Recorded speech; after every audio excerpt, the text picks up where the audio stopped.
Petite visite Tropique Marché, on y va?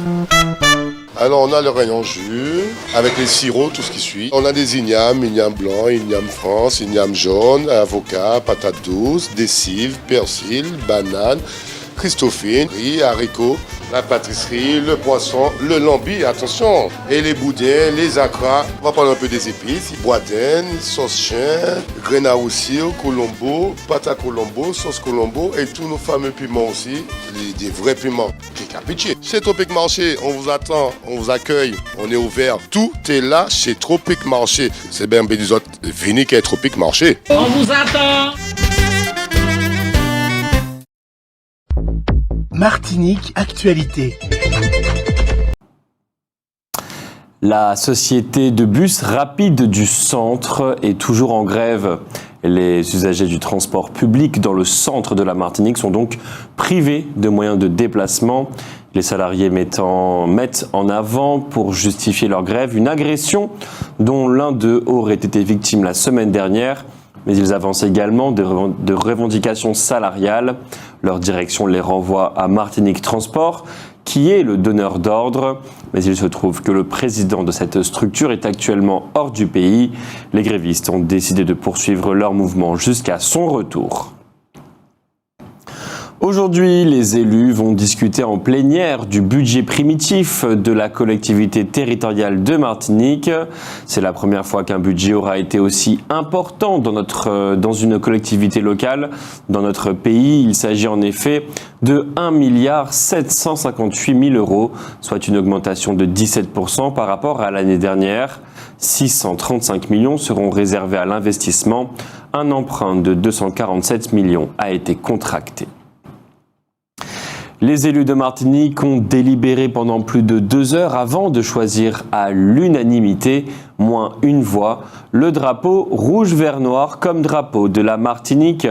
Au cours des discussions, l'accent a été mis sur les désagréments qui ont émaillé le vote populaire organisé par la CTM pour le choix de ce drapeau. Disqualification du drapeau arrivé en première position. Le ministre de l'Intérieur, Gérald Darmanin, a dit ceci: « Nous sommes un gouvernement libéral qui croit à l'économie de marché. Ceux qui la réclament auront l'autonomie pour leur territoire, mais ils l'obtiendront avec les recettes et les richesses produites localement, pas avec des subventions. La question du statut n'intéresse pas les gens, elle intéresse les élus uniquement. Les personnes, les citoyens veulent des infrastructures, pas de nouvelles institutions. Je le vois bien quand j'y vais. » Le ministre a également dit ceci: « Je déplore le manque de diversité politique dans les Outre-mer. Il y a de moins en moins d'élus représentatifs. Les préfets sont face à des collectifs, des partis révolutionnaires qui rendent la discussion difficile. » Ce sont des propos très surprenants alors que l'on pensait qu'un dialogue apaisé existait entre le gouvernement et les élus des Outre-mer, demandeurs d'une évolution institutionnelle. On attend avec impatience la réaction de Serge Letchimy à ces propos. Dans le cadre de la journée mondiale de lutte contre le cancer, la plateforme régionale d'oncologie de Martinique a mis en place au village de la Poterie de 14h à 17h des stands d'information sur les cancers. Une étude de Santé publique France observe que pendant la pandémie, il y a eu moins de suicides dans les Outre-mer que dans l'Hexagone. Mais cela n'est pas nouveau, on se suicide moins dans notre pays. Une des raisons avancées pour expliquer cela, c'est que l'année en Martinique est parsemée de nombreuses fêtes, souvent religieuses, et qui sont l'occasion de créer du lien social et d'évacuer le stress.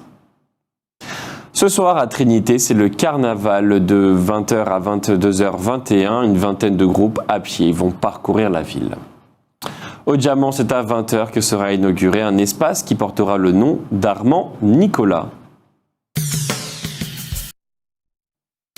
L'aide-soignante de 38 ans qui a été tuée de 2 balles au quartier La Trace, au Morne, dans la nuit de mercredi à jeudi, avait déjà porté plainte contre son assassin qui est son ex-compagnon.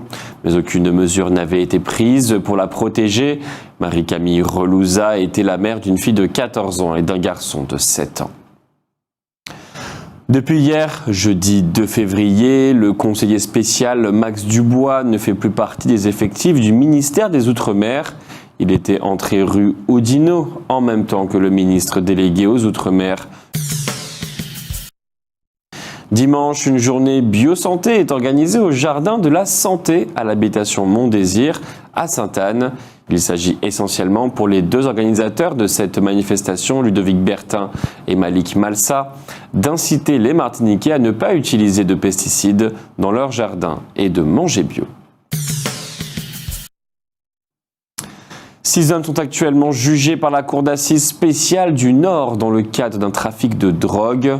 La drogue partait d'Amérique du Sud, transitée par la Martinique jusqu'au port du Havre où elle était réceptionnée grâce à la complicité notamment de dockers et de conducteurs de camions. Ce trafic a concerné plusieurs tonnes de cannabis avec un prix au kilo entre 2 500 et 4 000 euros. Ces employés portuaires pouvaient toucher entre 150 000 et 50 000 euros. Depuis hier se tient donc mercredi à la cour d'assises à Fort-de-France le procès en appel de Joanne-Marie Magdeleine et de Richard Blanchard. Ils sont poursuivis notamment pour meurtre et tentative de meurtre au restaurant Le Touloulou à Sainte-Anne dans la nuit du 12 au 13 janvier 2014. Notons que contrairement à ce que nous avons dit hier, la fusillade au Touloulou ce soir-là n'avait pas fait un mort, mais 2 et 6 blessés. Elle était attendue et redoutée. Le gouvernement a décidé d'augmenter de 15% depuis le 1er février en Martinique, comme dans le reste de la France, les tarifs réglementés de l'électricité. Notons qu'il est possible d'obtenir des aides de l'État pour tout équipement visant à réduire la consommation électrique. Outremernews.fr, le site de l'actualité Outre-mer, 24 heures sur 24 et 7 jours sur 7. Retrouvez la chaîne Outremer News sur YouTube.